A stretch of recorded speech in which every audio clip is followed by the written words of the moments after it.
Welcome to the latest edition of Prep Talk Eugene, the one and only weekly internet-based radio broadcast dedicated to high school sports in Lane County, Oregon, and the Eugene, Oregon metro area. I'm Chris Park, and I'm here with my partner, Connan Lee, guest co-host today. Marvin Hammerschmidt is off on vacation. So, Connan, welcome. Let's go ahead and get started to this week's edition of Prep Talk Eugene.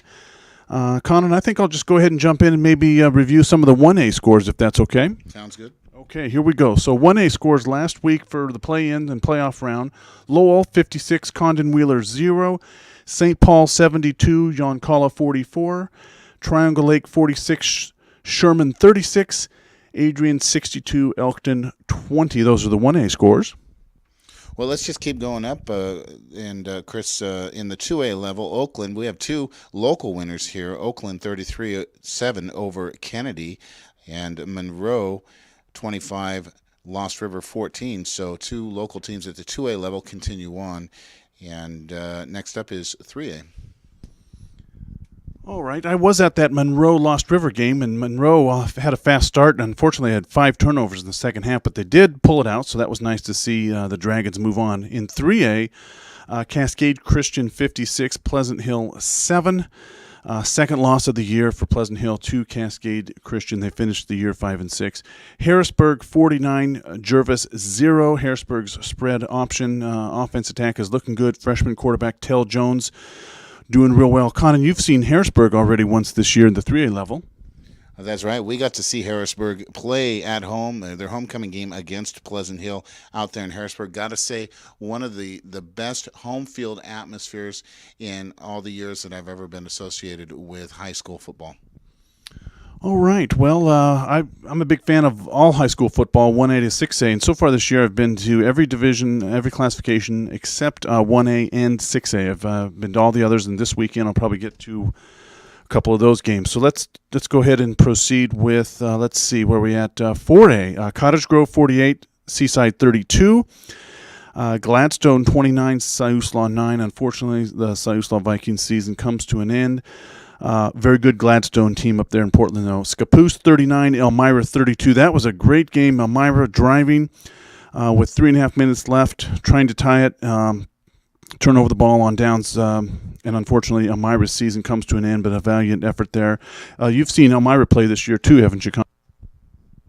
That's right. Elmira, a tough draw for a qualifying game, a first-round game against a number 3 Scappoose team that's only lost twice on the season, once to a top-ranked Philomath, the other to Central, and a very strong team that they have over there in Elmira, but just couldn't get it done in the end. So moving on, let's take a look at the 5A level. 3 local teams, Churchill, Springfield, and Marist, still in action this week. Churchill, the toughest draw by far, traveling to Portland to take on a Sherwood team that's won 100 games or so in a row, yeah. Probably about 25 games. Yep, that's exactly right. Straight out of the gate, they went down on the first play from scrimmage and ended up losing 55-0. Churchill season finishes up.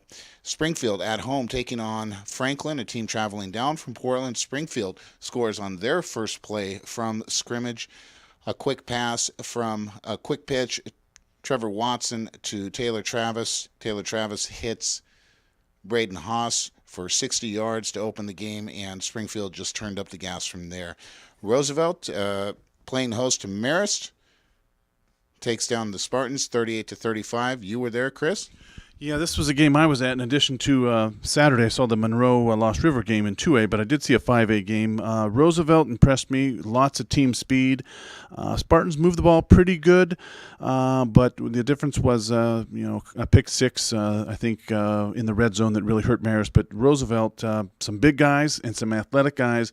The Roosevelt-Ashland game, I think, Connan, could be very interesting in this next quarterfinal. I wanted to just say for upcoming, we'll talk about that in our next segment, the upcoming matchups. We're just reviewing last week's games. I think we just got one more with the 6A Sheldon game. Well, that's right. Sheldon was hosting Lincoln, the Lincoln Cardinal from Portland, and Sheldon just kind of let Lincoln hang around for the first half of play.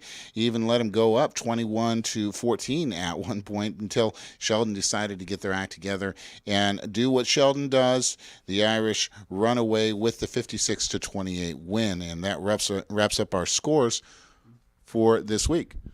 All right. Well, very good, Connan. Let's go ahead and take a break here. We're not going to do Stump Marvin trivia since Marvin's gone, Connan. I'm going to spare you that one. But we will go ahead and take a break, and then we'll move right into our interview with Cottage Grove head football coach Gary Roberts. This is Prep Talk Eugene. We'll be right back after that interview. Connan? Yeah, this is Prep Talk Eugene. This is Chris Park. I'm speaking with Cottage Grove football coach Gary Roberts. Coach Roberts, thank you again for taking the time to speak with us on Prep Talk Eugene this afternoon. Oh, anytime. First of all, let's go back a little bit, Coach Roberts. We had you on our show in week 3 of the season. A lot has happened since we last spoke. Your team at that time was 0-2 when we last talked, and come off 2 really tough games against out-of-state teams, Kauai and Sutter, California, both of which are still in their respective state playoffs. What has changed with your team since we last spoke after week 2 of the season? Well, besides winning a couple games, I think we kind of figured out a little bit who we were, who we are as a team, and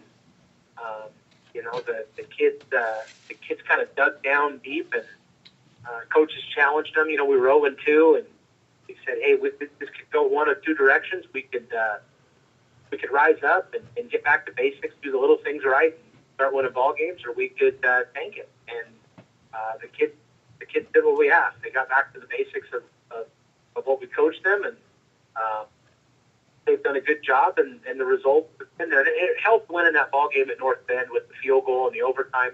Yeah, I think our kids, it was a springboard essentially to the rest of the year. if you could describe your team in maybe 2 or 3 words, 2 or 3 adjectives, how would you describe this season's Cottage Grove Lions? I think scrappy, athletic. I think I think our kids fight. We've faced some adversity. We had a ton of injuries to start the year, and we fought through those, and then we hit league, and we had tough ball games at league. We had ball games that kind of got out of hand in our favor, but I think our team's been scrappy all year, and they've been fighters, and they continued. They did that on Friday against Seaside. We didn't play very well in the first half, and we fought through the adversity and played a much better second half.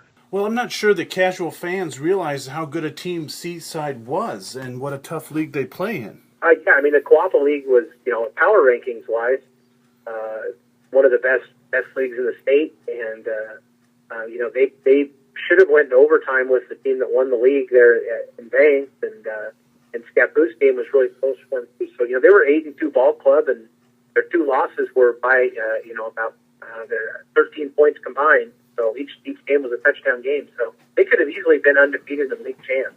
Up in that league. Coach, can you tell us a little bit about the Sky-M League this year, and where you went into the season, what you were expecting out of your league, and really what the end result was? Well, we knew going into the year that people were going to pick us to win the league. We had the most guys back. Sweet Home had been hit real hard with graduation, and Elmira lost some key kids as well. And so we knew we were going to be the favorite to win the league, which can be a scary thing if you don't handle it correctly. And Elmira ended up being a great ball club. We kind of got lucky when we played them. I think the mud actually helped us when we played them over at their place. And then Sweet Home, they got hit with the injury bug. We got hit with it, and it was early, and we kind of overcame it. They got hit with it right in the middle and never kind of got things going. So, but it shows our league. It was a tough league. Elmira almost beat Scappoose in that playing game, the first round game, and then Sweet Home, they battled pretty tough against Sayusla, even with all their injuries. And then Junction City, Coach Milne up there, his first year, he did a great job. Junction City was, going into the season, I didn't know what kind of ball club they'd be in. He just did an awesome job of getting those kids fired up and getting them feeling good about themselves, and they ended up coming through, I think, for a 5-4 season. So he did a great job. And speaking of Junction City, when you played them at home just a few weeks ago, they came out and they drove the distance on you guys. For their first 2 possessions, they really had the ability to run straight up the middle against you. It seemed like you made an adjustment. Scotty Hittner needed to really... It didn't seem like he quite had his head in the game for the first half. In the second half, he came out really super strong and just turned up the gas. Yeah, I mean, when you play double-wing teams... and wing T teams, I think there's kind of a feeling out process when you play good teams. Your scout team can give you a great look all week, but they can't simulate the game speed and the aggression and the physical nature of a good double wing or good wing T team. Yeah. And Junction City, we came out, and I think it took us a couple possessions to kind of get them figured out a little bit, what their strengths were and how they were going to block us and things like that. Kind of similar to our Seafront game last week. Offensively, I would say Scotty was at least throwing the ball. That was one of his more, wasn't his best game. But we did know going into that game that we were going to have to run the ball because they basically dropped 8 guys into coverage and just rushed 3. So we knew going in we were going to have to run the ball to be successful. And we ran for, I think, 280 yards that night as a team. So, we're going to take what teams give us. In terms of if they give us the pass, we'll throw. If they give us the run, we'll run. And, all in all that night, it was just a weird night to only have 6 possessions in a game. Yeah. We scored on 4 of them, so that was good. Well, let's focus on this week now. Your Lions face a really tough Central team. They're 9-2, second-place team from the Oregon West Conference. They've played some pretty good teams like Philomath and Cascade. What can you tell us about the Central Panthers? They played some great teams. They played Scappoose and Naughton Lake and beat them. As well, and on top of the teams they played in their league. And, I think the thing, I don't mean this to sound disrespectful at all because it's not. I mean this as a compliment. They're so solid. They don't have anybody that really jumps out and wows you on film because they're all that solid and good as a team. From the quarterback to the line to the backs and receivers and defense. I mean, they've got, 22, 25 kids on their roster that just play great football. And they're well coached. So, on the film, it's not like you can go in there and say, hey, we need to stop this guy or this play. I mean, they can do a bunch of things really well. So we know we've got our hands really full, and we're going to have to execute and play a great game to have a chance to get a victory. This is easily the best team we've played probably since North Midweek. Okay. Yeah. All right. Well, let's get one more question before we let you go. This is Prep Talk. We're speaking with Cottage Grove head football coach Gary Roberts. Coach Roberts, what do you think the keys to the game will be this week in the quarterfinal matchup with Central? You've probably alluded to that already, I think. But what are 1 or 2 or 3 keys to this game? Well, I think when you start getting in the playoffs and you get these situations, the little things are going to dictate how the game goes. Taking care of the ball and not turning it over, the way you block and tackle, and then I think the breaks that you get. I mean, I'm watching that Klamath Union game last week with Central. Central had an interception for a touchdown. They blocked a punt and they blocked a field goal, and that was the difference in the game. So the little things and the way you execute are going to be huge, and that'll dictate who wins the game. Is who does those things better. Excellent. Okay, well, this has been Prep Talk. We're speaking with Cottage Grove Coach Gary Roberts. Coach Roberts, thank you again for taking the time. I know you've had a busy day at school and practice, and it's late this evening. Thank you again, and good luck to the Lions this Friday. Thank you guys so much for having me. I appreciate it. All right, take care. Take care.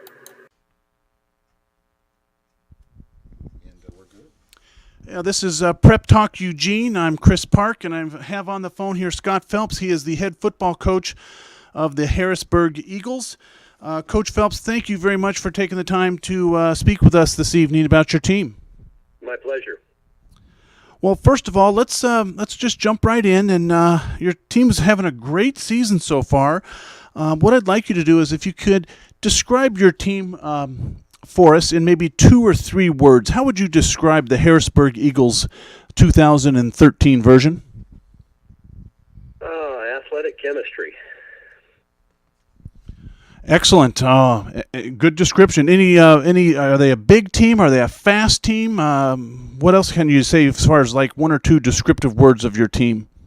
Yeah, well, we've got very good team speed. We're not the biggest, but we're extremely athletic, and we've got great speed and agility.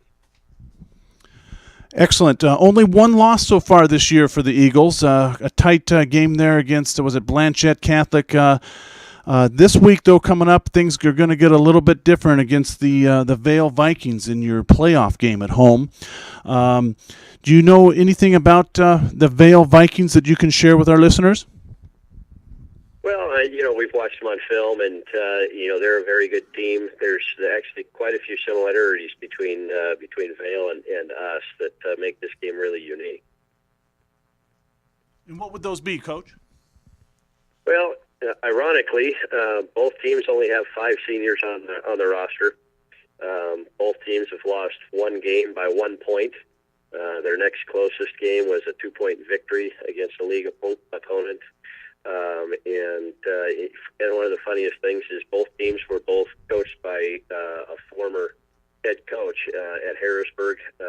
After he left Harrisburg, he coached at Vale for a year. So both teams have kids that were coached by a previous head coach. Okay. Vale's had a pretty tough schedule. They've had 4 victories over 4 different 4A teams. You've probably looked at some film of these guys. Do you think their tough schedule is something that's going to be helpful for them? Well, yeah. I mean, they're from what we've seen on film, they're a very disciplined team. They don't make a lot of mistakes. They're fundamentally very sound, and that makes people dangerous. They move the ball very well on the ground. They throw the ball, not a ton, but enough to keep you off balance. What would you think would be the maybe 1 or 2 keys to the game upcoming this week, Harrisburg versus Vale? Well, I think part of it is fundamentals. Blocking and tackling are going to be critical. They've got a very shifty set of running backs that, we feel if we can keep those guys contained, it gives us a little bit of an advantage. Our defense has obviously been our biggest strength carrying us through the season. But really, it's going to be on the defensive side, trying to control the line of scrimmage and keep their backs contained and not letting them have those big opportunities for big games. Coach, we talked a little bit earlier about the atmosphere that you've got going on out at Harrisburg. I had a chance to see the Eagles take on Pleasant Hill, and really just something I was blown away in the years that I've been associated with announcing high school sports, high school football in particular. I got to say Harrisburg was far and away one of the funnest places ever. Yeah, that's great. That's good to hear. Our fans have just been great this year. We went into the season with a lot of unknowns, and the kids have worked hard, and we've changed a ton of the program. We're not doing a lot of traditional football things, and it's paid off in a lot of excitement in terms of our whole program, and the community has just been fantastic getting behind us. Coach, how did you were in an 8-game win streak until you met up with Blanchette Catholic and came out losing by 1 point. What did you talk to your team about, and how did you rebound to come out strong against Jervis in that first-round playoff game? Well, we felt like Blanchette Catholic didn't beat us. We beat ourselves. When you turn over the ball between the quarterback and the tailback, and then between the center and quarterback, those aren't things that Blanchette Catholic did to us. It was things that we did to ourselves, and we knew it was going to be a ball control type game. And so when you squander opportunities by turning the ball over of your own mistakes, those kind of things can hurt you. Obviously, we outgained them offensively. And we played a very solid defensive game. It's just that against good teams, you can't make those mistakes. And, we just lacked some intensity going into that game that we had earlier in the season, and it actually was a tremendous wake-up call for our kids to, pick up our intensity and get back to where we had been earlier in the season. This is Prep Talk Eugene and Chris Park and Connan Lee. We're speaking with Scott Phelps. He's the head football coach at Harrisburg High School. Coach Phelps, if you could describe the strength of your team, of the Harrisburg Eagles this year, what would you describe that as? I think chemistry is the key word.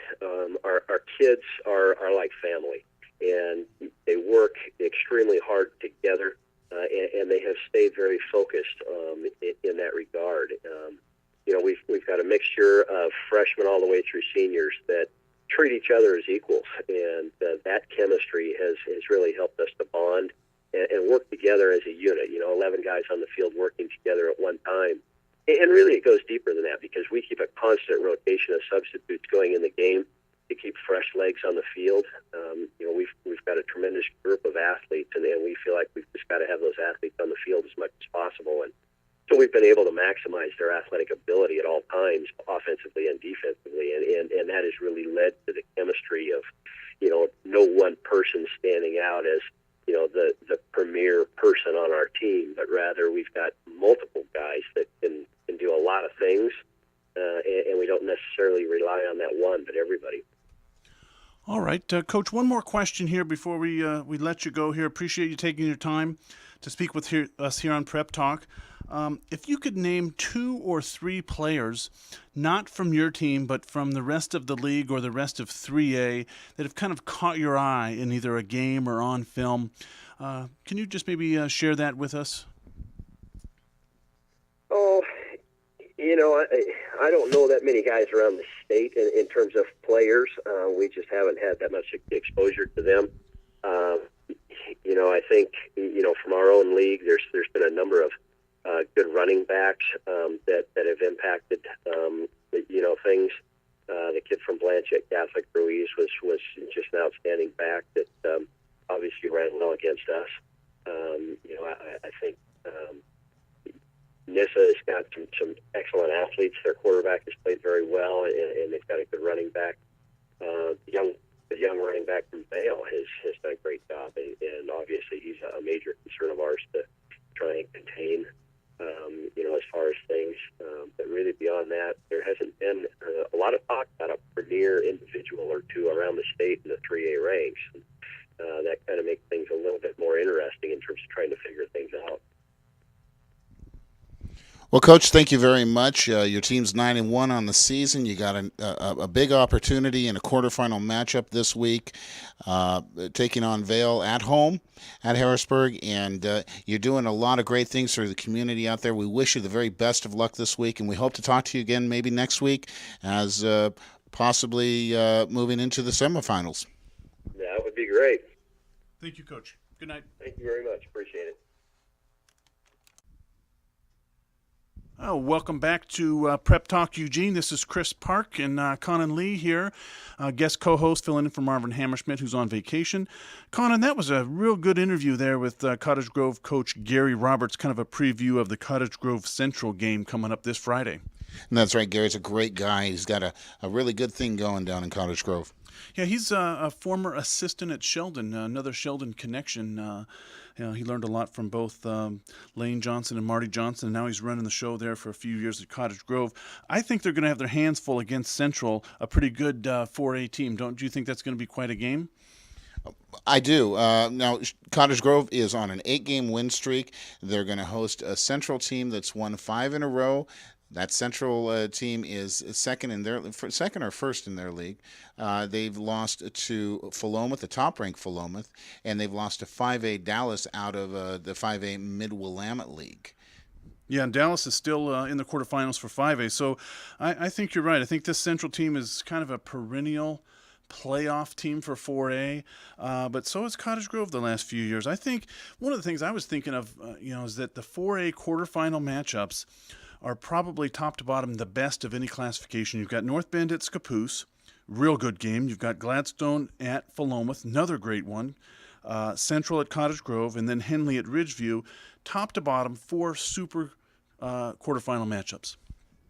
Well, that's right, and in Cottage Grove has been riding the three-headed monster. Scotty Hittner, Oscar Rauda, leading the way. I said three-headed, didn't I? And Brad Bonds, I Brad think Bonds, is the that other would one. be the other one. Thank you. And they've just got the momentum going right now. As I said earlier, 8 straight wins for Coach Roberts' team, and this could possibly be the season for a number of different teams. Cottage Grove, Philomath, Central.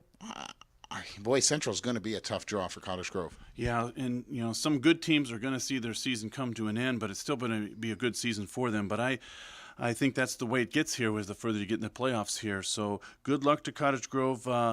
Let's talk maybe about 6A matchup. Conor, we got Sheldon still in it. They're at hosting Tualatin, which is 7-3.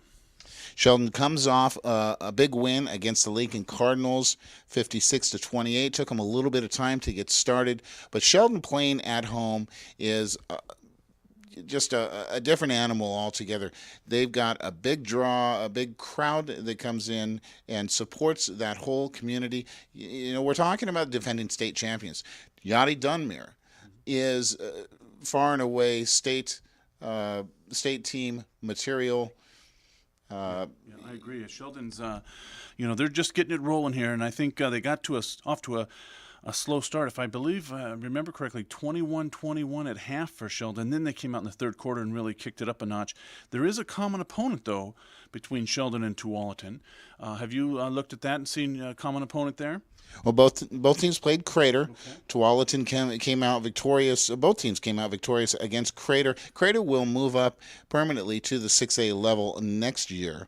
They'll be, not the 6A, the 5A level. They'll actually be joining the Midwestern League. I look forward to that. I think that's going to be neat.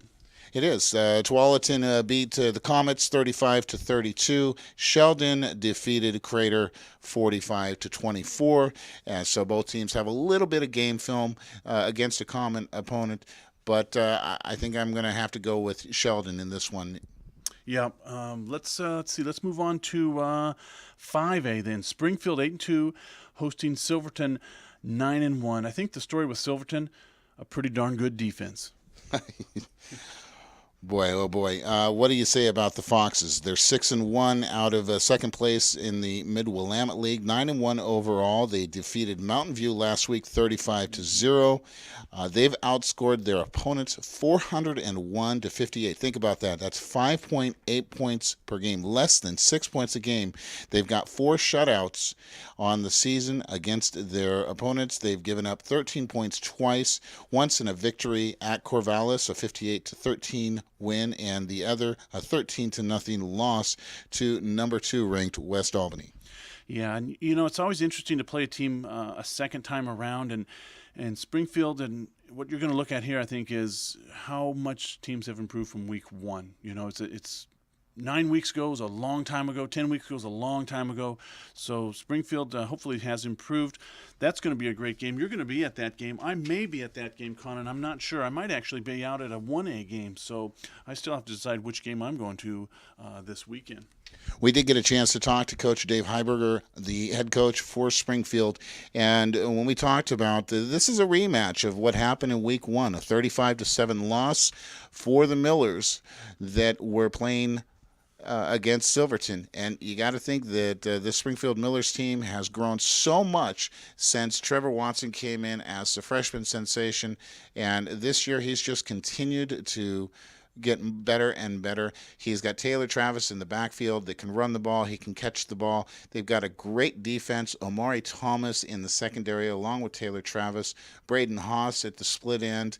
And Nick Assam last week, 7 receptions, 134 yards. As Coach Dave Heiberger put it, Silverton may have gotten better this season, but that was 458 points ago for this Springfield team. Yeah. That's going to be a great game.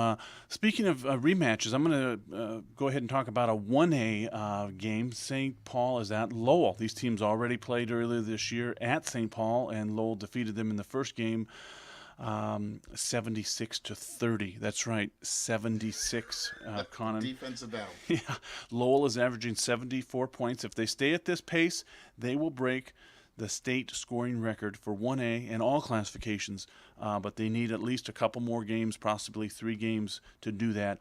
That game, I believe, is going to be at Pleasant Hill on the turf, which is nice. St. Paul's losses, 4 losses, they're 7-4, all to quarterfinal 1A teams. Camas Valley, Imbler, Duffer, and to Lowell. Also, Triangle Lake, the Lakers are still in it. They're 9-1, and they're at Duffer, a really good 1A team. Duffer's 11-0, the Rangers. So those are your 1A previews for this coming up Friday. And let's see, we still got 3A to talk about. Harrisburg hosting Vale. Had a chance to see Harrisburg earlier in the season, taking on Pleasant Hill. Again, I'll say far and away one of the best small-town high school Friday night football atmospheres. If you have the chance to get out to Harrisburg, Oregon, and see what they got going on, it was great. These people lined up their floats on homecoming night, 5 floats in the parking lot. An hour before the game, they had 100 students and the pep band, and they set everything up and then drove throughout the entire town, banging and screaming. As we were setting up in the press box to do our show that week, it seemed like the noise just got louder and louder. It wasn't until they were probably 6 or 7 blocks away that I realized that they're driving throughout the town. I mean, it was just great energy. So I would encourage anybody that's in the area, get out to Harrisburg, Oregon, and just have a great time. And good luck to Harrisburg this week. Yeah, they're probably going to need it. I think that game might be on Saturday at 1 at Harrisburg. But, Vale is a perennial playoff team. If anybody can handle some noise-making and beating of drums, I think it's Vale. They're 9-1 out of the Eastern Oregon League. They're actually second in the league to Nissa. They're only giving up 12 points on defense. And Connan, they have wins against 4A teams this year. In fact, how many different 4A teams? They've got wins against 4 different 4A teams. They've given. Now, here's the stat that really scares me if I'm a head coach for any team playing Vale. They have given up 12 points all year. 12 points all year. And that's a lot of shutouts and just an amazing defensive effort by the Vale Vikings. So let's see. We got just 2A left for the preview. Monroe, the Dragons out in Monroe are still in it. They're 8-1. I was out there last week and saw them defeat the Lost River Raiders. Monroe is going to have a tougher game this week. They travel to Heppner, who's 10-0. So that's going to be a bit of a tougher game. Monroe, 5 turnovers in the second half, and they still pulled out the win. So they had a great first half. Second half was a different story. I actually did a write-up that's on OregonPrepSports.net about this Monroe Lost River game. You can check that out. The Tale of Two Halves was the story there. Oakland, the defending state champs in 2A, they're 9-2, and they're at Regis 10-1. That's going to be another tough game for Oakland. I believe that's going to wrap up all of our previews here for the upcoming games. Do you got some more that you want to mention there, Connan? Well, you were talking earlier that Ashland and Roosevelt is going to be a great game. Ashland, the Grizzlies, 10-0 on the season, Midwestern League champions. They've defeated Pendleton last week at home, 54-9. They've outscored their opponents 442-144 against a Roosevelt team that's been on the rise for years. Mm-hmm. Yeah, Roosevelt, Marist game was a good game. Lots of team speed for Roosevelt. I think St. John's tough place to play. It's a nice turf field. It's a fairly new field down there at Roosevelt. A couple really big guys for Roosevelt and lots of team speed. I was impressed by them. But Ashland could give them a good battle. That could be a really, really good game. I think the 2 best quarterfinal games, Connan, what would you say they were? I'm going to say Ashland and Roosevelt. And probably the Springfield-Silverton game are the 2 best. If I had a choice, I'd select those 2 in 5A. I can't stop thinking about Silverton and Springfield. I'm excited for this one to see the Trevor Watson show, Taylor Travis, and see a rematch.